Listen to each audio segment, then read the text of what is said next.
Bismillahirrahmanirrahim. Assalamualaikum warahmatullahi wabarakatuh.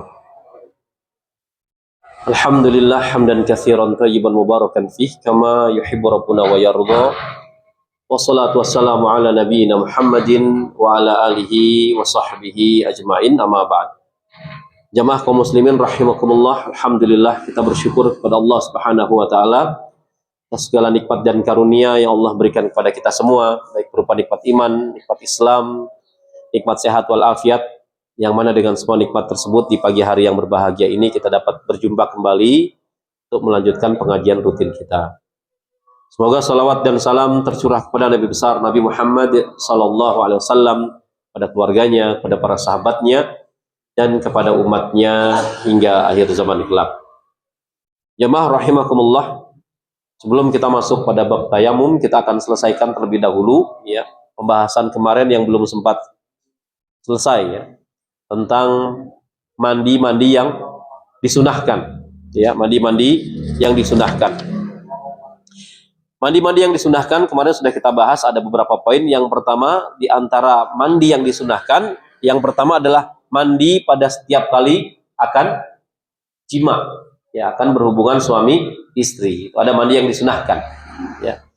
Kemudian yang kedua, mandi bagi wanita yang istihadhah ya, istihadhah yang manakala istihadhah dia mandi setiap akan sholat. Itu yang kedua. Yang ketiga, mandi setelah siuman dari pingsan. Ini juga mandi yang disunahkan. Jadi kalau pingsan ya, kemudian bangun, ada mandi yang disunahkan. Kemudian yang keempat ya, yang terakhir kita bahas di pertemuan yang lalu, mandi setelah menguburkan orang musyrik ya, mandi setelah menguburkan orang musyrik. Ketika Ali mengadu kepada Rasulullah SAW bahwasanya Abu Thalib mati, maka kata Nabi SAW, kuburkanlah. Setelah selesai menguburkan, maka Rasulullah SAW menyuruh Ali untuk mandi ya. Kemudian poin yang kelima ya, mandi untuk sholat 2 hari raya dan hari Arafah. Mandi untuk sholat 2 hari raya dan hari Arafah. Dalilnya rawahul Baihaqi min tariqi Syafi'i ya. Rawahul Baihaqi min tariqi Syafi'i an Zadan qal ya.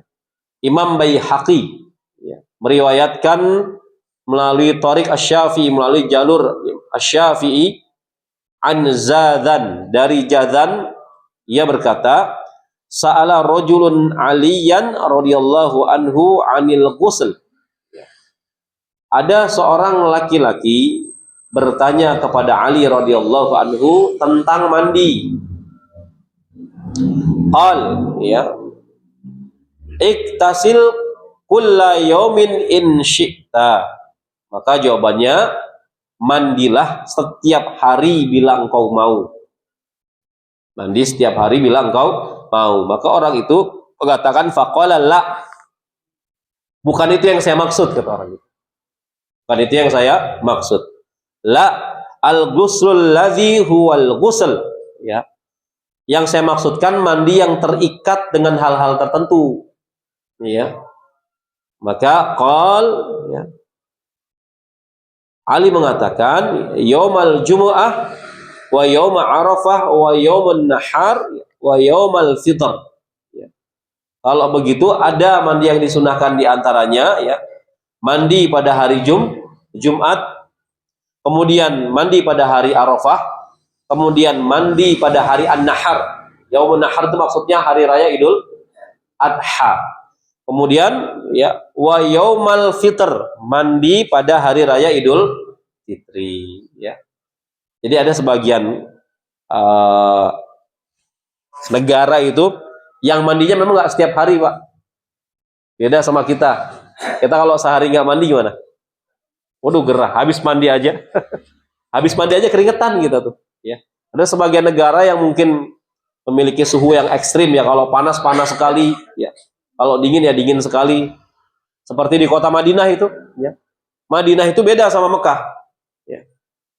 Kalau sedang musim dingin di Madinah dingin sekali, ekstrim. Ya. Di Mekah tidak seperti itu. Nah, kalau lagi musim panas di Madinah panas sekali. Ya. Makanya kata Ali ketika ada seorang bertanya ya, tentang mandi, mandi aja setiap hari kalau kamu mau. Ya. Atau orang tersebut, bukan mandi itu yang saya maksud, mandi yang terikat dengan hal-hal tertentu. Maka Ali menjawab, ya, yaitu mandi Jumat, ya, kemudian mandi di hari Arafah, kemudian mandi di hari raya Idul Adha, kemudian mandi di hari raya Idul Fitri. Konon katanya orang-orang Belanda itu, Pak, di Belanda sana, Holland ya, itu jarang jarang mandi, ya. Mandinya tuh kadang-kadang seminggu sekali, ya. Atau seminggu dua kali. Orang Belanda, kenapa? Alasannya, tahu nggak? Ya,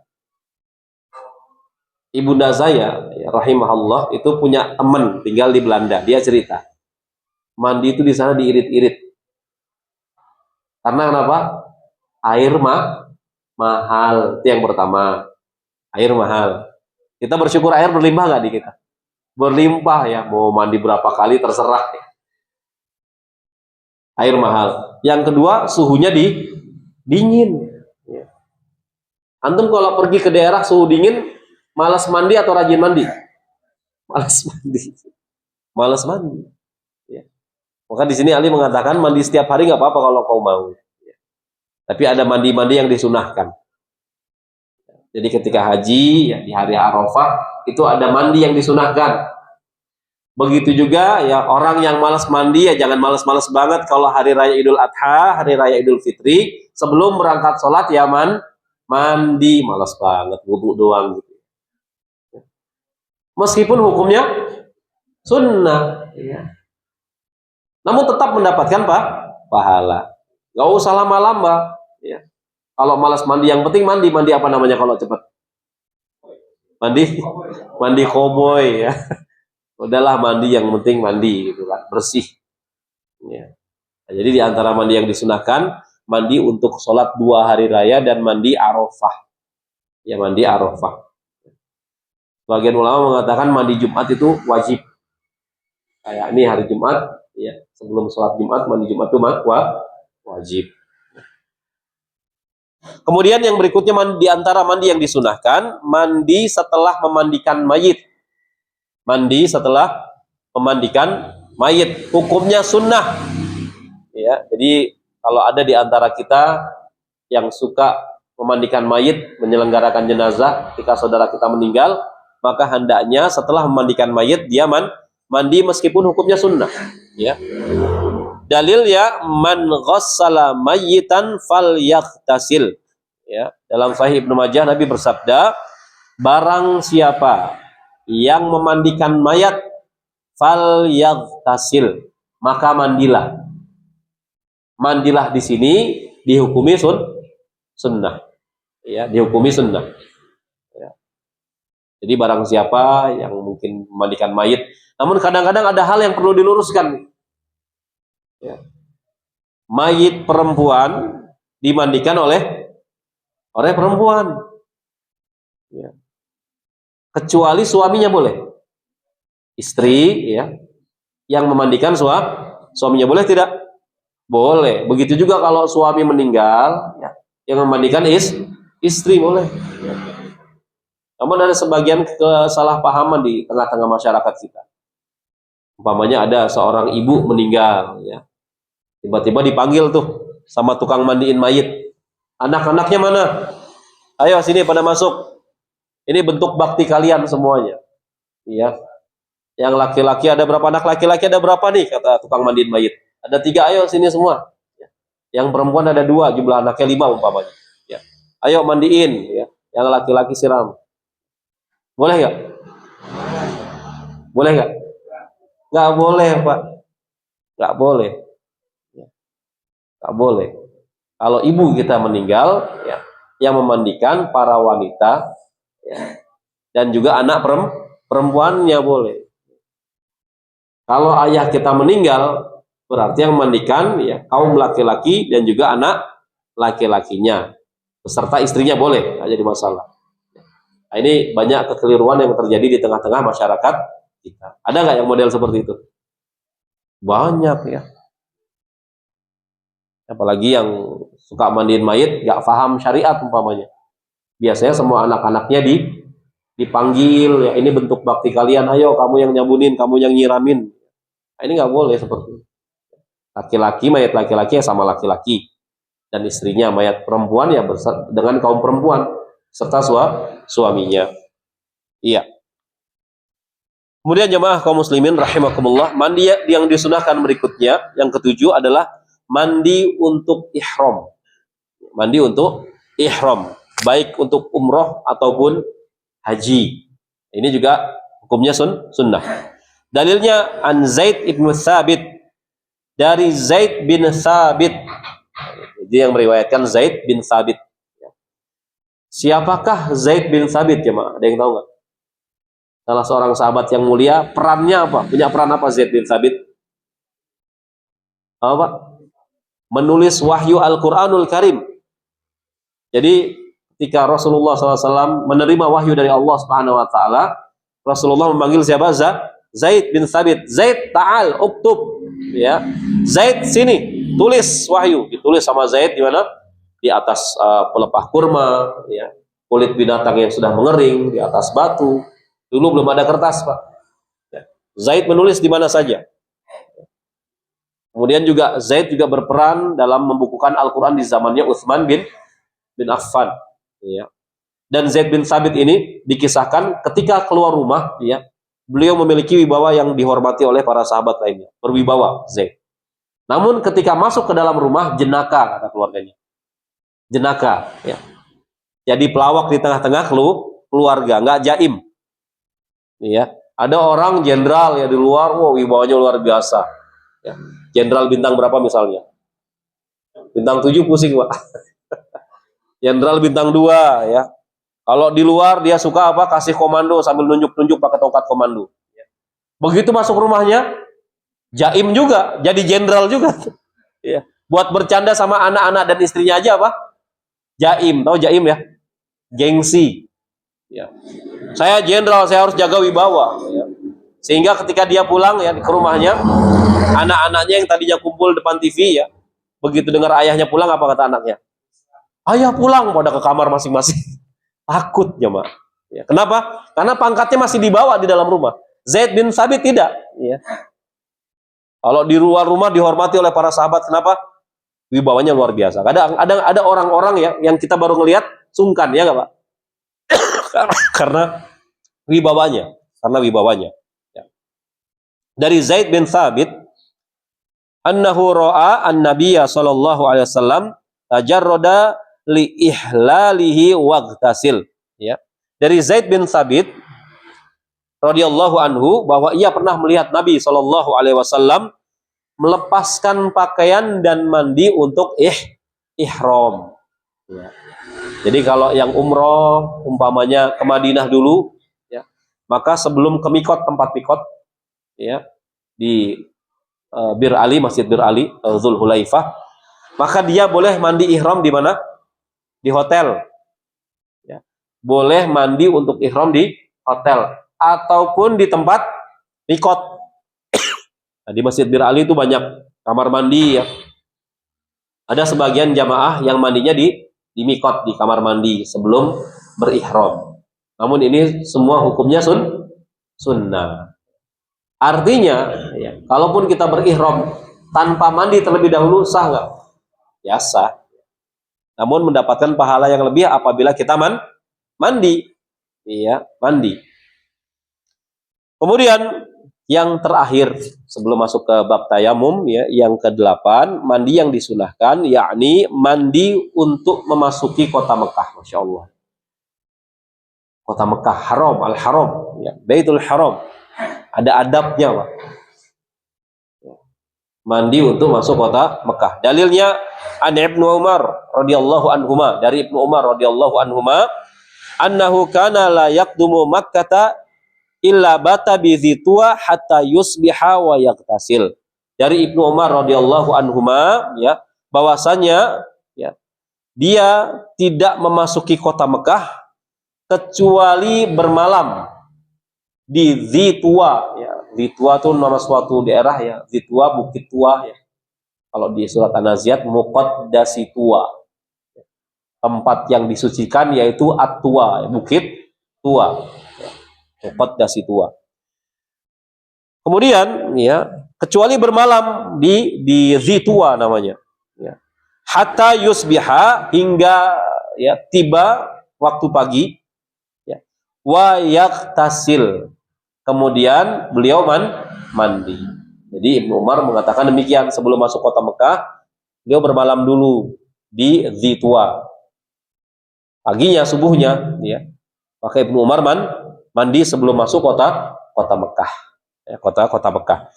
Summa yadkhulu Makkata naharon, kemudian masuk kota Mekah pada siang hari. Paginya mandi, ya, bersih-bersih, ya, siap-siap masuk kota Mekah di siang hari. Wa yadhkuru anin Nabi sallallahu alaihi wasallam annahu fa'alahu, ya. Dan beliau bercerita bahwa Nabi sallallahu alaihi wasallam melakukan hal demikian sebelum memasuki kota Mekah. Ini adab, ya, Pak. Jadi ketika antum semuanya, ya, diundang oleh Allah menjadi tamunya, ya, untuk umroh atau haji, hendaknya sebelum memasuki kota Mekah mandi. Susah Ustaz mandi di pesawat. Berarti mandinya di mana? Ya di rumah sebelum berangkat ke bandara, ya. Niatkan mandi untuk masuk kota Mekah kalau memang safarnya ke Mekah dulu. Ya, ke Mekah dulu. Ya, mandi. Ya. Boleh di rumah, boleh di bandara. Masa iya mau pergi nggak mandi? Ya. Mau ke Mekah lagi, keterlaluan amat. Ya. Antum ke mall aja mandi kok. Ini mau ke rumah Allah kok nggak mandi. Ini adab, ya, Mas. Adab ketika memasuki kota Mekah. Kenapa? Karena Mekah itu punya keutamaan yang luar biasa. Beda dengan tempat-tempat di seluruh dunia. Mekah itu luar biasa, Al-Haram, ya. Di antara keutamaan kota Mekah, yang pertama, terdapat apa di sana? Terdapat Ka'bah, ya. Baitullah, rumah Allah. Antum mau ke rumah Allah, kosok berantakan, ya. Maka ada adabnya. Kalau antum mau ke rumah Allah, maka mandi. Antum mau ke rumah bos, mandi nggak? Dipanggil sama bos, ya. Kita sebagai anak buah, kamu datang ke rumah, ya. Nanti, ya, ba'da zuhur rumahnya, ya, atau ba'da asar. Kira-kira penampilan kita asal-asalan atau rapi? Oh, rapi. Wah, jangan-jangan mau promosi saya. Ya, atau mutasi, ya. Mandi pakai minyak wangi, ya, pakai batik, pusing, wah batik nggak cocok, lepas lagi, ya. Kemeja nggak cocok, ngaca, ya. Sampai bosen tuh kaca. Ya. Itu mau ke rumah bos. Ini antum mau ke rumah Allah nggak mandi, keterlaluan.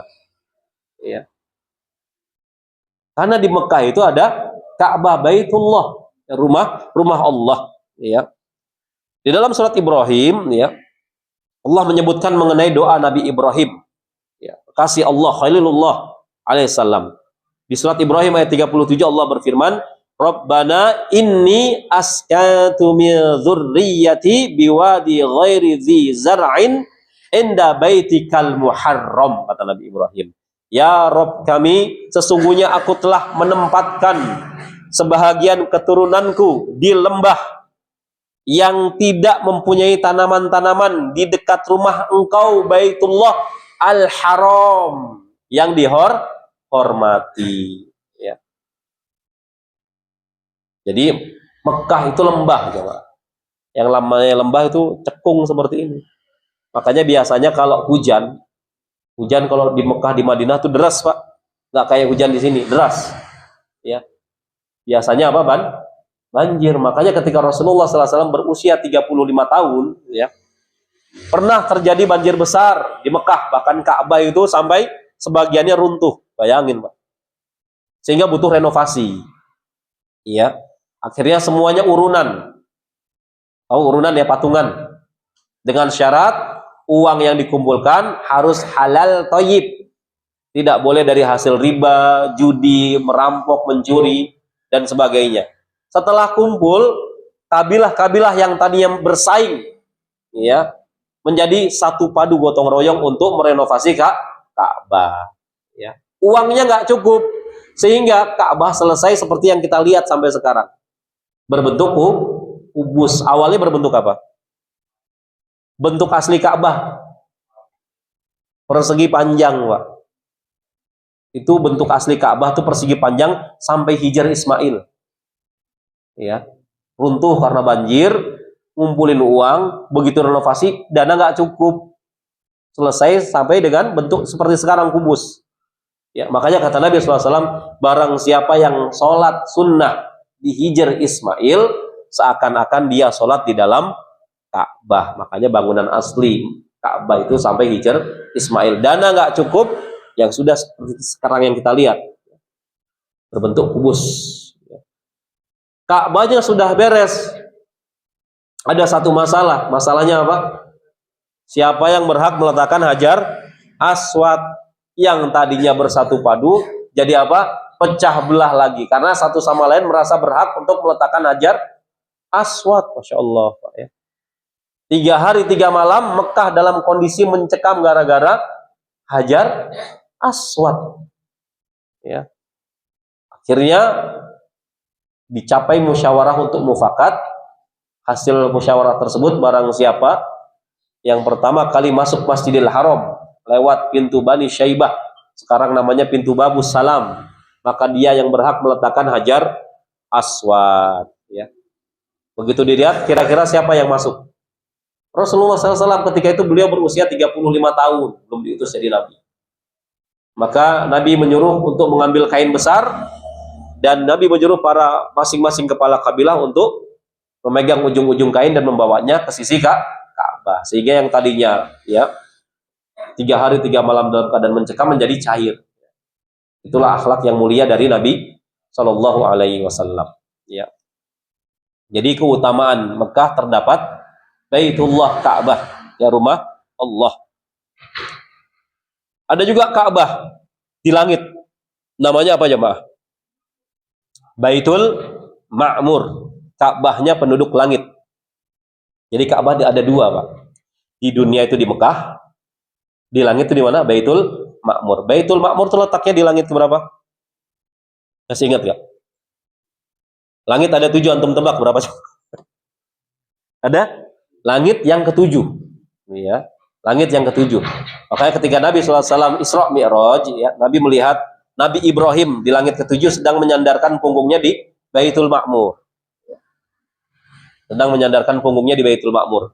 Yang kata Rasulullah SAW, setiap hari di Baitul Ma'mur itu dimasuki oleh 70.000 malaikat. Masya Allah. Ya. Ketika mereka masuk, mereka berzikir kepada Allah, tawaf. Ya, tawaf. Dan tidak keluar lagi. Setiap hari, Pak. 70.000 tawaf, nggak keluar lagi. 70.000 besoknya terus. Berarti jumlah malaikat banyak atau sedikit? Banyak. Banyak. Itulah Ka'bah penduduk langit, Baitul Ma'mur. Ka'bahnya penduduk bumi di Mekah, banyak juga orang tawaf. Tapi keluar lagi nggak? Keluar lagi. Baru tawaf aja udah mikir apa? Beli minyak wangi di mana, beli gamis di mana. Ya. Sehingga tawafnya nggak khusyuk. Keluar lagi. Beda sama tawafnya penduduk langit. Ketika tawaf tidak keluar lagi. Setiap hari 70.000 malaikat, Baitul Ma'mur. Ya. Kemudian, ya, keutamaan Ka'bah berikutnya, keutamaan Mekah berikutnya, yakni dijadikan tempat yang penuh rasa aman, dijamin sama Allah. Ya, kalau kita di Mekah itu dijamin sama Allah tempat yang penuh rasa aman. Ya. Berkat doa Nabi Ibrahim alaihissalam. Ya. Dalam surat Al-Baqarah ayat 126, ya, Nabi Ibrahim berdoa, wa idh qala Ibrahim Rabbi ja'al hadza baladan aminan, ya, warzuq ahlahu minas samarati man amana minhum billah wal yaumil akhir. Ya. Dan ingatlah ketika Nabi Ibrahim alaihissalam berdoa, ya Rabb, Jadikanlah negeri ini, maksudnya Mekah, ya, negeri yang aman sentosa, ya, dan berikan rezeki dari buah-buahan kepada penduduknya yang beriman di antara mereka pada Allah dan di hari akhir. Jadi berkat Nabi Ibrahim, Allah menjadikan Mekah itu atau tanah haram itu penuh rasa aman.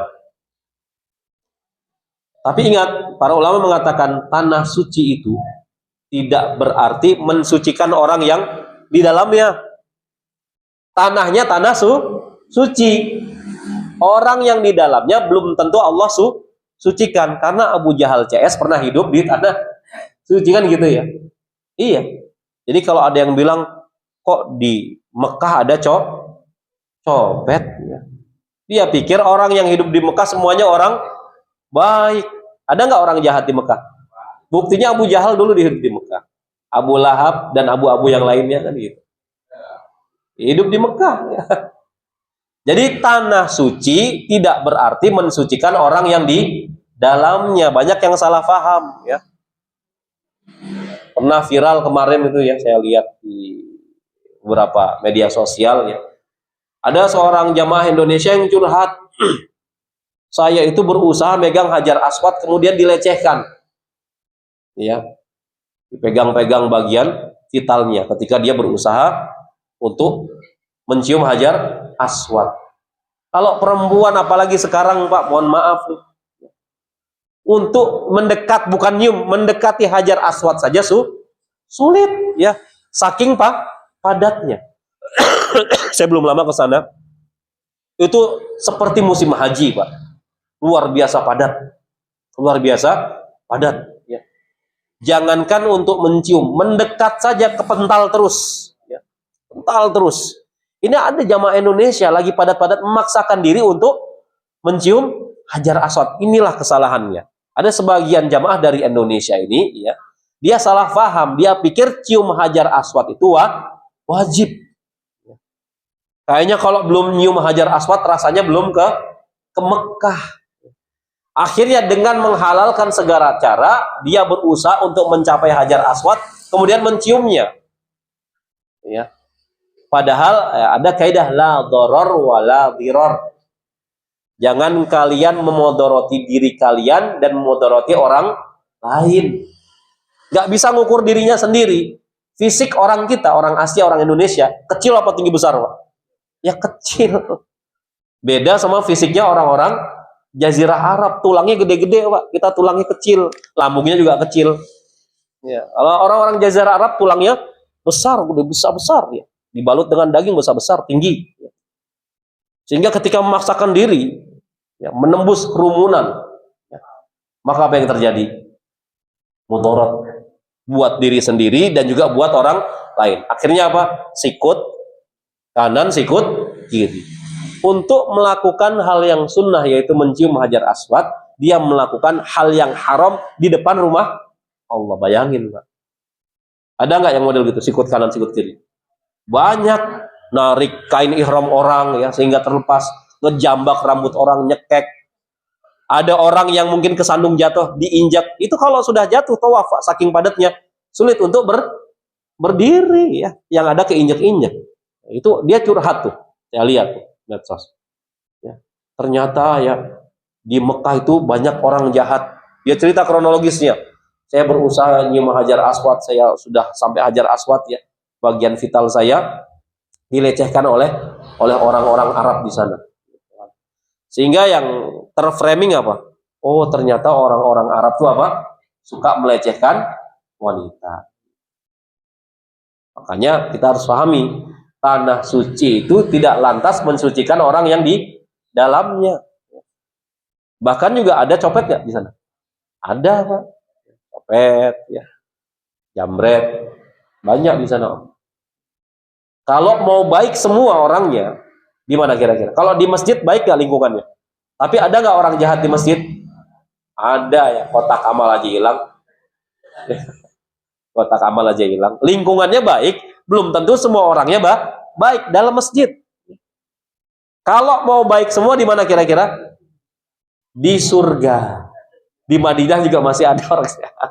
Buktinya apa? Banyak kemarin ya jemaah Indonesia itu umroh ya yang terlantar ya, terkatung-katung karena tidak dapat hotel ya. Sudah sampai di Madinah, apa yang terjadi? Ya, pihak hotelnya mengcancel sepihak. Sehingga apa? 2 hari tidur di lobi hotel. Ya. Teman saya Mutawif cerita, dia itu ya jamaahnya 443. Bayangin Pak. Cerita ke saya, duh Ustaz, kemarin tuh kasus ya, banyak jamaah yang nggak dapat hotel, 443 jamaah. Pusing tuh Mutawifnya nyari hotel. Ada yang 30 jamaah dipecah-pecah hotelnya, 3 orang di hotel ini, 4 orang di hotel ini, pecah-pecah. Apa nggak pusing? Ya. Itu saking padatnya. Ya Allah, tanah suci. Ada sebagian hotel yang mengcancel sepihak. Yang berani bayar mahal, dia yang diterima. Ya. Kesian. Ya. Ada yang perjalanannya 8 hari baru sampai Jeddah, 8 hari. Kesian. Ya. 3 hari diinepin di Jakarta dari Kendari. Ini kisah nyata kemarin di bulan Januari kemarin Pak. Saking padatnya.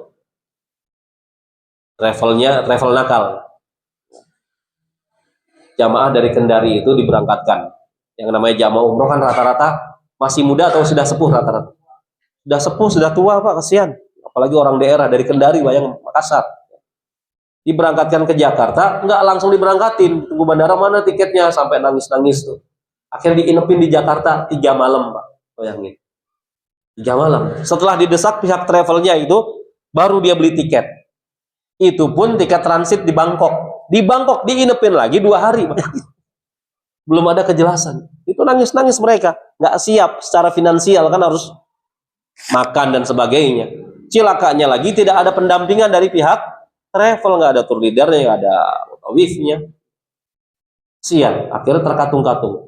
Setelah didesak lagi baru dibelikan tiket ke Jeddah. Ya.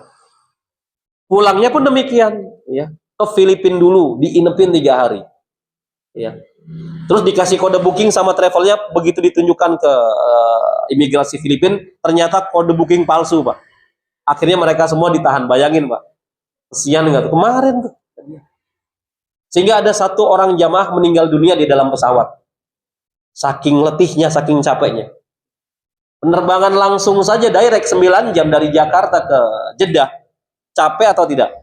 Capek, ini berhari-hari terkatung-katung, bayangkan. Sampai meninggal tuh jamaah 1 orang dalam pesawat. Ya. Ini fenomena ya, umroh di musim-musim liburan ya, padat. Buat dapat tiket pesawat aja sulit. Ya. Nah, itu keutamaan yang kedua. Ya. Yang ketiga, ya, keutamaan tanah haram, ya, rezeki itu begitu berlipat. Rezeki begitu berlipat di tanah haram. Ya. Ini juga berkat doa Nabi Ibrahim alaihissalam. Ya. Nabi Ibrahim berdoa, Rabbana inni askantu min dzurriyyati biwadin ghairi dzi zar'in inda baitikal muharrama. Rabbana liyuqimas shalah faj'al af'idatam minan nas tahwi ilaihim warzuqhum minas samarati la'allahum yashkurun. Ya. Kata Nabi Ibrahim, ya Tuhan kami, sesungguhnya Engkau telah menempatkan sebagian keturunanku di dekat rumah Engkau yang tidak memiliki tanaman-tanaman. Rumah Engkau yang dihormati. Ya Rob, kata Nabi Ibrahim, yang demikian itu agar mereka mendirikan sholat, ya, menjadikan hati sebagian manusia cenderung kepada mereka, dan berilah rezeki mereka dari buah-buahan. Mudah-mudahan mereka bersyukur. Ya. Jadi Allah melipat gandakan rezeki di tanah haram. Ya. Dan yang keempat, yang terakhir sebelum kita masuk bab tayamum, Mekah dan Madinah tidak akan pernah dimasuki siapa? Dajjal. Dajjal ori tapi ya. Dajjal KW bisa masuk nggak? Bisa. Yang ori nggak bisa masuk. Kenapa? Karena setiap pintunya ya di tanah haram dijaga oleh malaikat. Jaga oleh malaikat. Mayoran bisa masuk nggak Dajjal? Bisa. Kalau saya yang ori, yang palsu aja bisa. Bisa. Baik, itu mungkin yang kita bahas tentang mandi-mandi yang disunahkan. Sekarang kita masuk bab yang baru ya, tentang tayamum. Tayamum ya ini bersuci dengan menggunakan debu, ya.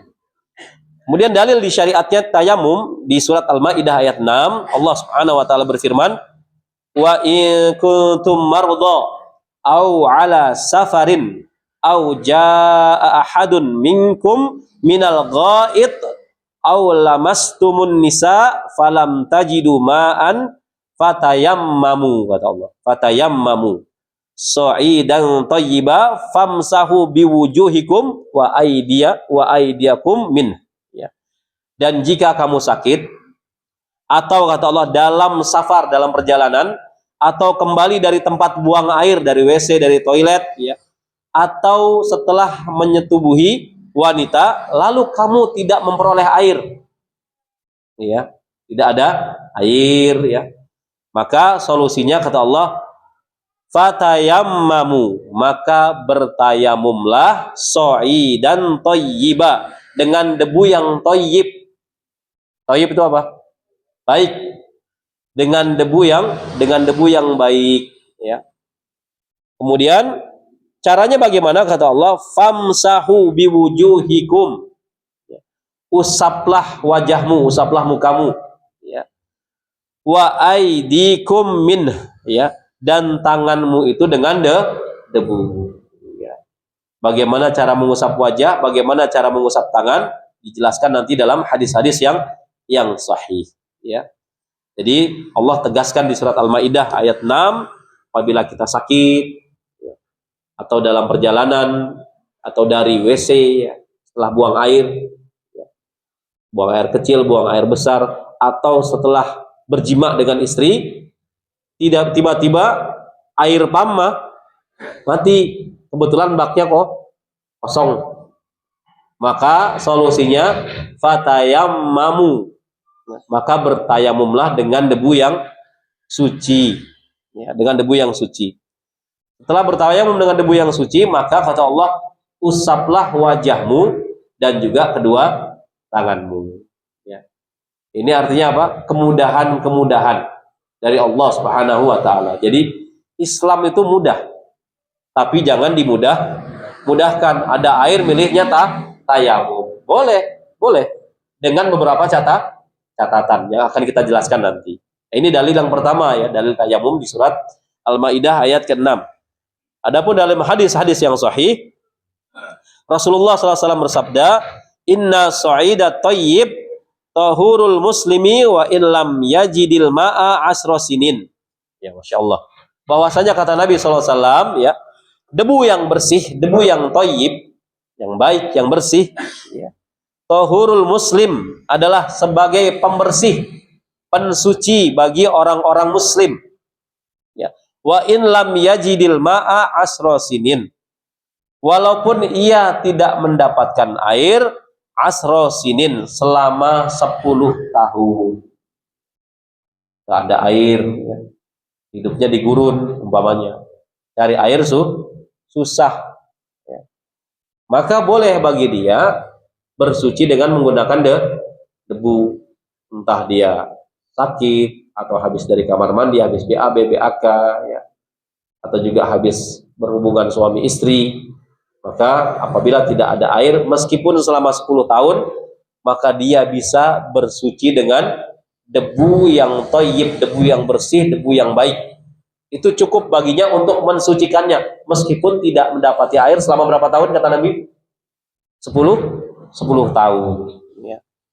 Pernah nggak antum nggak mendapatkan air 1 tahun? Nggak pernah. Paling-paling berapa? Sehari, ya. Itu juga jarang, ya. Kalau di sebagian daerah mungkin ada yang sepekan, ya, kayak dulu di Jogja itu, ya. Ada sebagian tempat itu ketika musim kemarau kering, ya. Kering, ya. Air-air tanah kering, ya. Belum masuk pam. Pam juga kadang-kadang suka mati, ya. Tapi alhamdulillah negeri kita tuh Masya Allah, ya. Masing-masing rumah itu kegali air keluar, ya. Keluar. Berapa meter biasanya, Pak? Kalau ngegali ke dalam tuh? 5 meter keluar nggak? Tergantung tanahnya, ya. Ada yang keluar 5 meter, bahkan ada yang sampai 12 meter. Ya. Kalau di Jogja itu cerita teman saya di Gunung Kidul tuh agak susah air ya, Gunung Kidul. Karena kontur tanahnya batu-batu ya Pak ya. Kalau gali berapa meter pun agak sulit. Namun sekarang katanya sih sudah gampang. Karena pakai PAM ya di Gunung Kidul Yogyakarta. Kalau di Kemayoran gampang nggak Pak? Gampang ya. Ini aja banyak airnya berlimpah. Ya. Kemudian jemaah kaum muslimin rahimakumullah, lantas apa saja sebab-sebab yang membolehkan kita untuk tayamum dengan debu yang suci? Apa sebab-sebabnya? Ya, penulis kitab ini mengatakan ya dibolehkan tayamum ketika tidak mampu menggunakan air. Ya, dibolehkan tayamum ketika tidak mampu menggunakan air, baik karena memang tidak ada air, kosong air, ya, atau dikhawatirkan semakin memburuknya kondisi badan yang sakit.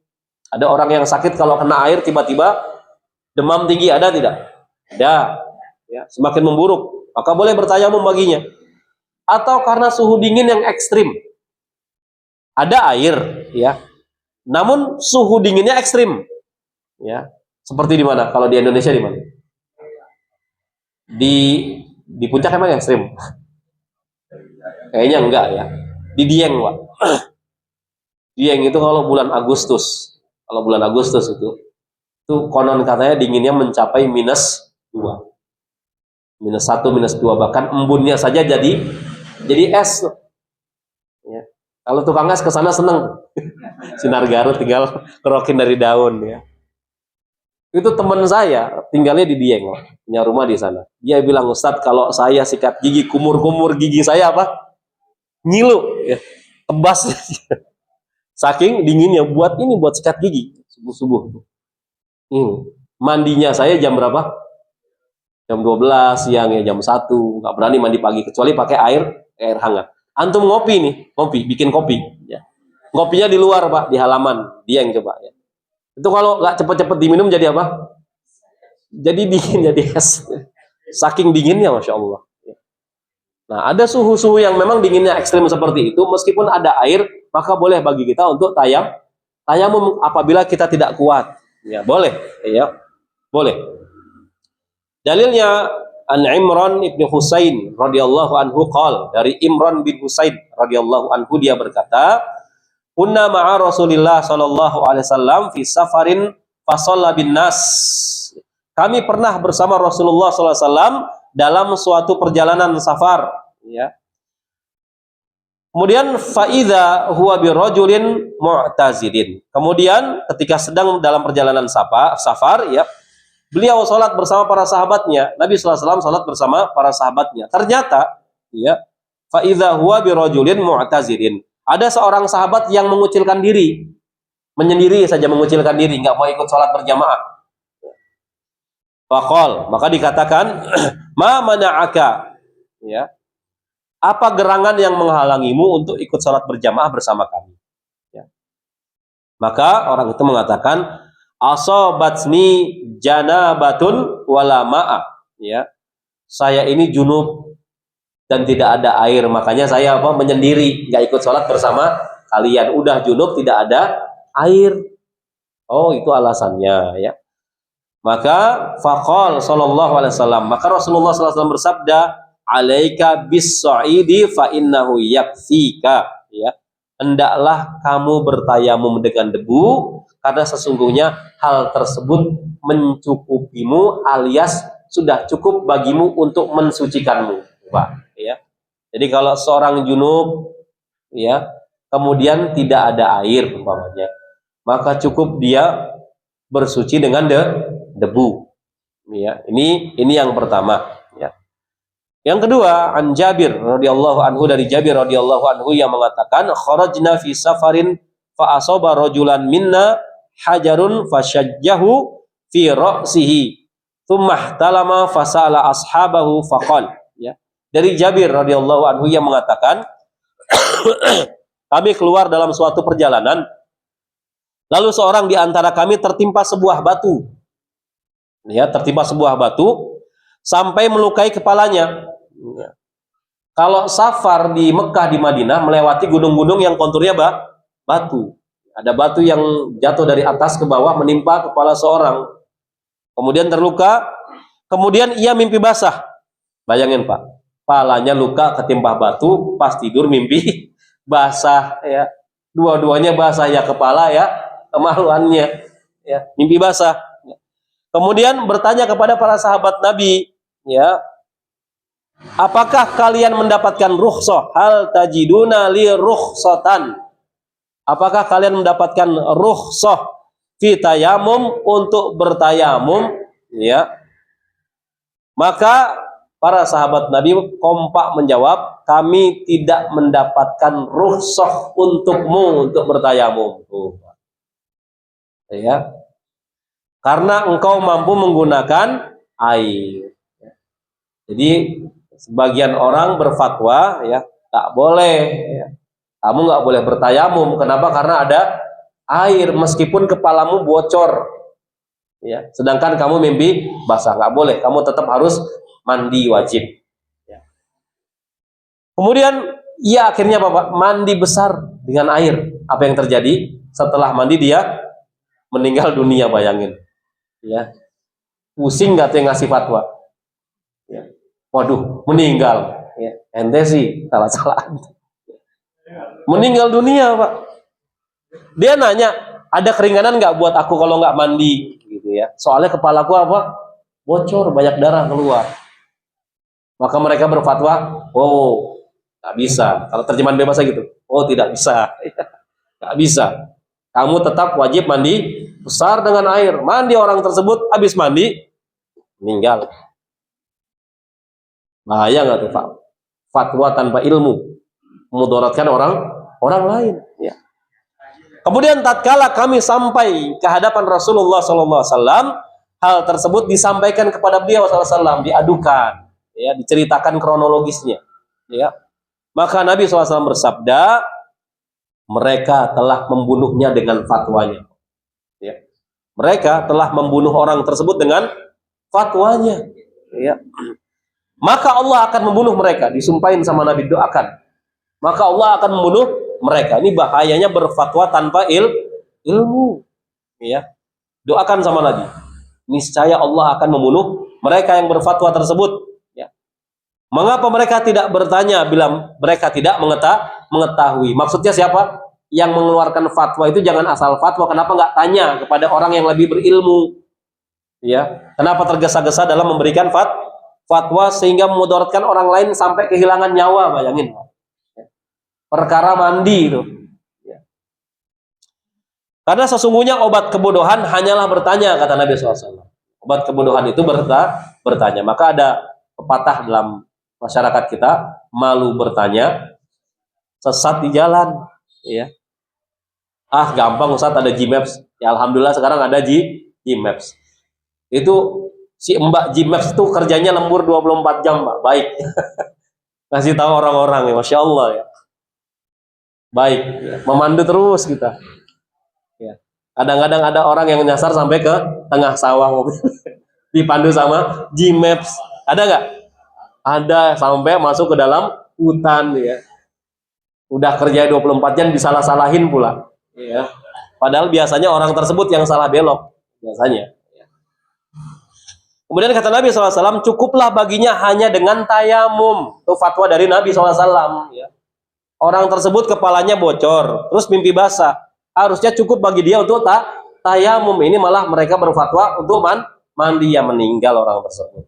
Ya, maka dari sini kita ambil pelajaran, jangan tergesa-gesa dalam berfatwa. Kalau tidak tahu, cukup mengatakan wallahu a'lam, dan itu setengah dari ilmu. Jawaban wallahu a'lam, saya tidak tahu, itu 50% dari ilmu. Sampai Ibnu Abbas mengatakan, barang siapa yang menjawab semua pertanyaan, ketahuilah dia orang gila. Ya, orang gila. Makanya Ibnu Abbas itu ketika mengisi pengajian, banyak pertanyaan, dia nggak mau jawab semuanya. Karena kalau dijawab semuanya berarti dia gila. Orang gila. Kenapa? Karena ilmu manusia itu terbatas. Ya. Jadi kalau kita tidak tahu ditanya suatu permasalahan, apalagi permasalahan agama, jangan gengsi untuk menyebutkan kata wallahu a'lam, saya tidak tahu. Kadang-kadang orang yang menjawab wallahu alam saya tidak tahu bukan berarti dia tidak tahu, namun dia hati-hati, khawatir jawabannya salah. Lebih aman, lebih safe wallahu a'lam. Uniknya Imam Malik ya, Pak. Imam Malik pernah ditanya 40 pertanyaan seorang dari Andalusia. Sekarang namanya apa coba? Spanyol, ya. Datang jauh-jauh dari Andalusia, Spanyol ke Madinah, Pak. Bayangkan, Spanyol ke Madinah dari Eropa. Madinah, Andalus dulu namanya. Mengajukan 40 pertanyaan kepada Imam Malik di Madinah. Ya. Imam Malik dari 40 pertanyaan hanya bisa menjawab 4, yang lainnya wallahu alam. Wallahu alam. Akhirnya orang itu kesal, ya. Engkau ini Imam Malik, ya, seorang imam yang faqih, ya. Engkau hanya bisa menjawab 4 pertanyaan dariku, sedangkan engkau Imam Malik. Imam Malik kesal, apa katanya? Sekarang kau pulang ke negerimu, ke Andalus, bilang sama orang-orang Andalus, Imam Malik orang bodoh, nggak tahu apa-apa. Gitu, ya. Jadi jangan dipikir orang alim itu bisa menjawab semua pertanyaan, karena manusia itu punya keterbatasan. Lebih baik kita jawab wallahu a'lam bishawab. Jangan gengsi. Wallahu a'lam bishawab. Mungkin sampai sini ya kita cukupkan pertemuan kita. Insya Allah kita lanjutkan di pertemuan berikutnya. Ada waktu sedikit, kita buka sesi tanya jawab. Wallahu a'lam bishawab. Ada pertanyaan, Pak? Iya, Pak.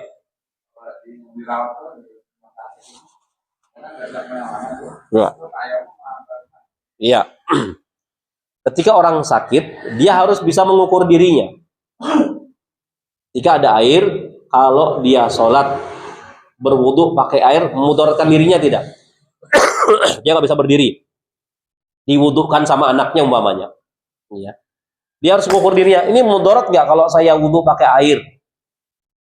Kalau memudaratkan diri saya ketika kena air, tersentuh air, ya, terpercik air, tiba-tiba menjadi demam, maka jangan memakai air. Cukup baginya tayamum, ya, dengan debu. Nah, nanti akan kita bahas. Ya. Debu itu bukan hanya di bawah tanah, bisa juga nanti ada hadis di tembok bisa, di kursi bisa. Debu itu partikel yang sangat kecil. Ya. Di tembok ada debu nggak? Ada. Di kursi pesawat ada debu tidak, Pak? Ada. Ya. Nanti akan kita bahas. Ya.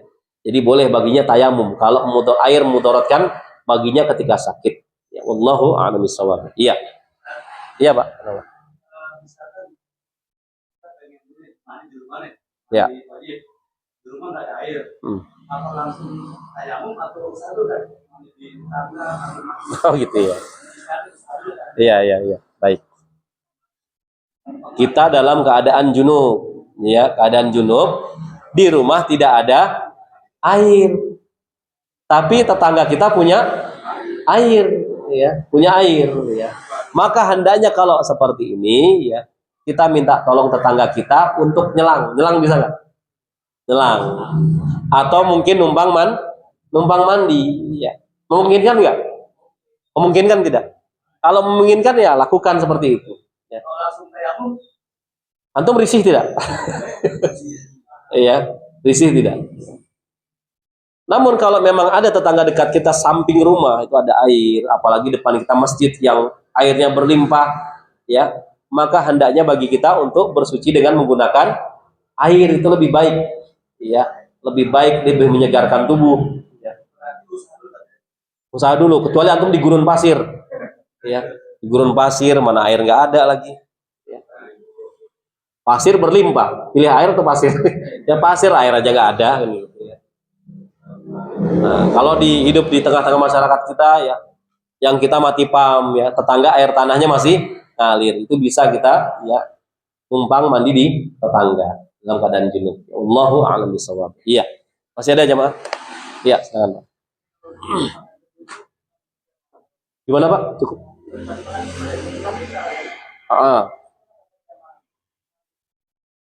Oh, yang diusap. Apakah kita guling-guling ke debu, ya, gitu? Atau bagaimana Ustadz caranya?